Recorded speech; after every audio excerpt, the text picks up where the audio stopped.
Hi friends, তোমরা কেমন আছো? আশা করি তোমরা সবাই খুব ভালো আছো। তো আমরাও ভালো আছি। তো দেখো, আজকে কিন্তু ছিল আমাদের ঘাটের কাজকর্ম। তো আমাদের সকালবেলা 6:45 সময় নখ টোক খুঁটে আমরা কিন্তু স্নান করে পরিষ্কার পরিচ্ছন্ন হয়ে চলে এসেছি। আমি রান্না করে সকালবেলা তো আগে চা খেয়ে নিয়েছি। চা খেয়েছি, বিস্কুট খেয়েছি। আর এদিকে আজকে না ভীষণ ইচ্ছা করছিল যে কুমড়ো শাকের ডগা দিয়ে আর কি ডাল খেতে।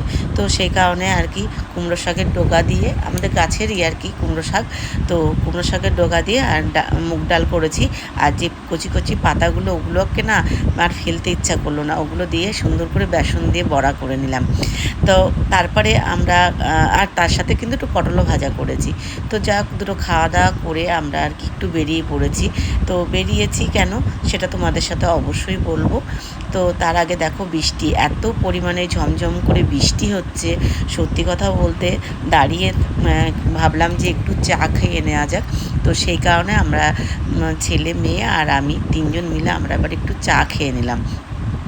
আর দাঁড়িয়ে দাঁড়িয়ে এত সুন্দর একটা দৃশ্য উপভোগ করছিলাম, কেননা এত সুন্দর বৃষ্টি, এত সুন্দর জায়গা, এত সুন্দর ওয়েদার, ভীষণ ভালো লাগছিলো। তো যাই হোক, চা খেতে খেতে আমরা এত সুন্দর একটা দৃশ্য উপভোগ করলাম। তারপরে কিন্তু যাব অবশ্যই একটা জায়গায়, সেটা তো তোমাদের সাথে বলবোই তার সাথে। তো আমরা আজ তারপরে এখান থেকে আমরা চলে গেছি কিন্তু সেলুনে। কেন গেছি? তো সকালবেলা তো আমরা নখ টুক কুটে স্নান করে নিয়েছি, কিন্তু আমাদের ছেলের আর কি চুল দাড়িটা কাটা হয়নি। তো আমরা চলে আসলাম, কিন্তু দেখো এত সুন্দর একটা পার্লারে।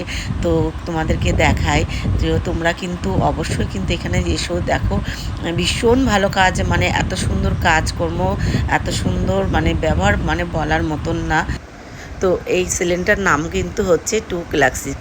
তো আমরা কিন্তু এখানে এই দিয়ে দুবার আসলাম। তো সত্যি কথা বলতে এত সুন্দর হাতের কাজ ভালো লেগেছে। তো দ্বিতীয়বার কিন্তু আমরা আবার চলে এসেছি। তো ছেলে যা হোক চুল দাড়ি টাড়ি কাটছে, আর আমরা একটু আইব্রো করে নিলাম। তো নেওয়ার পরে চলে আসলাম বাড়িতে। তোমাদের কেমন লাগলো অবশ্যই কমেন্ট করে জানিয়ে, ভালো লাগলে